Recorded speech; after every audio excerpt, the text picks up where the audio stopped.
menanyakan penjelasan tentang situs batu yang ada di Gunung Sari ini. Untuk lebih jelasnya, mari kita saksikan.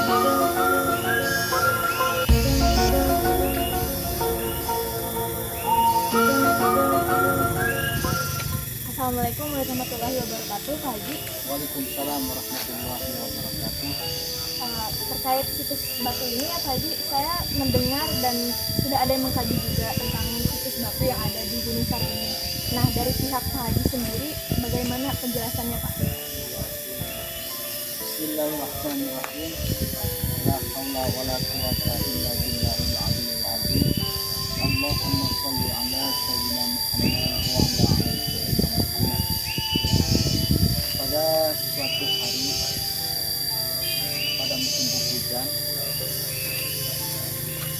Ama yang cahaya wajah setelah sholat subuh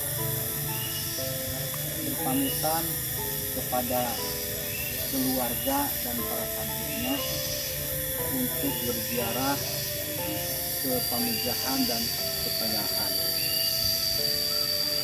Dalam perjalanan Wajah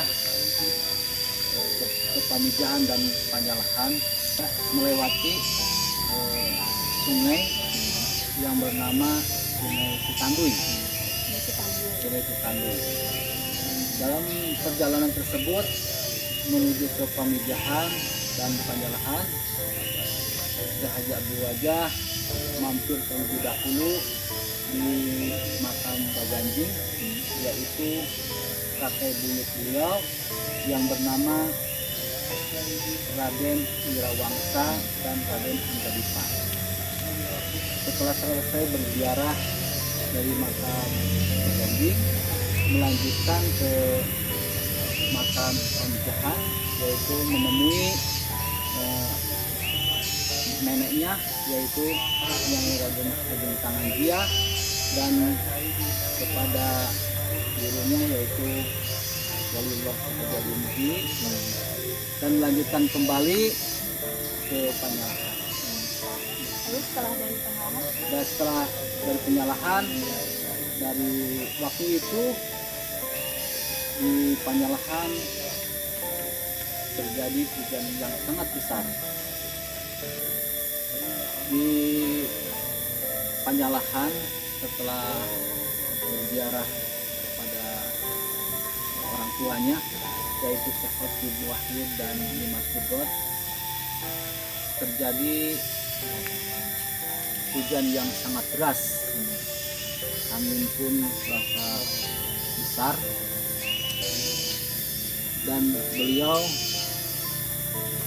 melanjutkan dalam posisi hujan besar itu untuk masuk ke Gua Saparwadi dan untuk beriktikaf di sana sampai ke menjelang subuh.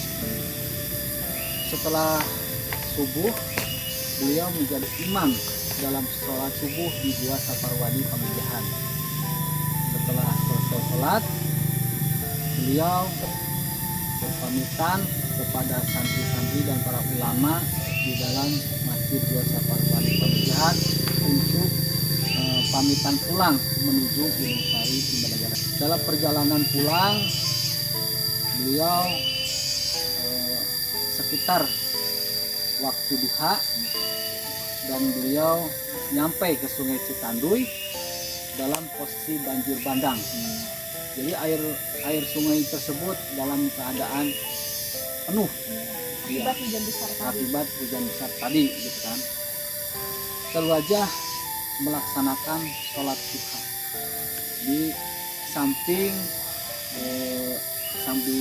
sungai, sampai sungai. Dalam sholat terakhir 2 rakaat tersebut, Haji Abdul Wajah dalam posisi at-tahiyat akhir, beliau sudah wafat. Posisi Sungai Citanduy ada di sebelah kanan. Kalau at-tahiyat akhir berarti bakal miring ke kanan. Iya, Ya. kanan. Nah, karena beliau sudah wafat, akhirnya tubuhnya itu jatuh ke sungai. Disitulah kebesaran Allah diperlihatkan kepada santri-santri atau penggawa-penggawa dari Sukapura bahwa jenazah Syekh Haji Abdul Wajah waktu jatuh ke sungai, tiba-tiba muncullah batu dari dasar sungai, jadi terapung, Jadi seperti mengambang terapung gitu ya, untuk menyangga badan, badan Syekh Abdul Wajah. ya, jadi menyangga badan jenazah Syekh Haji Abdul Wajah.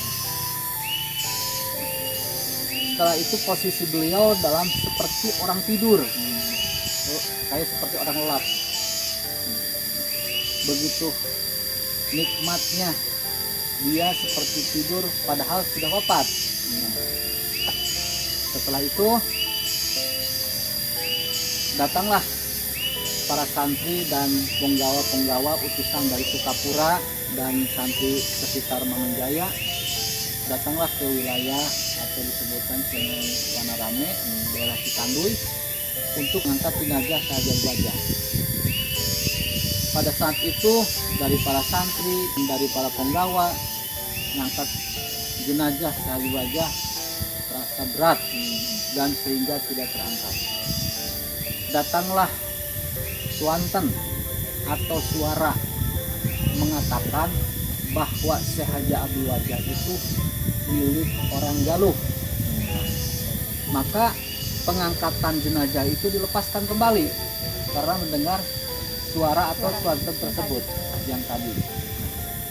Ketika dilepaskan jenazah itu menyeberang, arti menyeberang di sini arus mengalir dari sebelah barat ke timur, sedangkan jenazah menuju dari timur ke barat. Jadi seperti melawan arus. Nah, betul. Jadi seperti melawan arus atau mampang arus, gitu kan.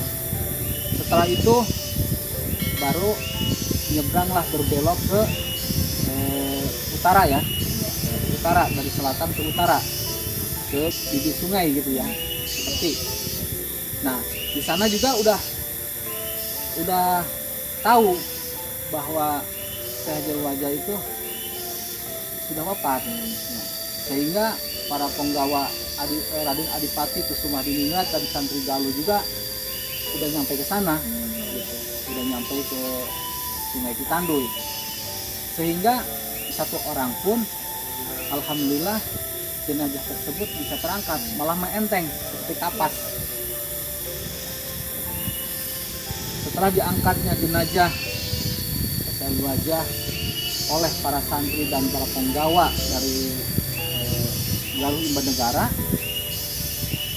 sudah nyampe ke Gunung Sari, tiba-tiba batu tersebut udah mendahului datang ke makom Gunung Sari. Batu ini ya Pak? Batu ini. Nah, ketika sudah ditapani, disolatkan, dan ceritanya udah dimandikan, udah ditapani, disolatkan, lalu mau dikuburkan, ternyata batu tersebut sudah ada di tempat pemakaman. Nah,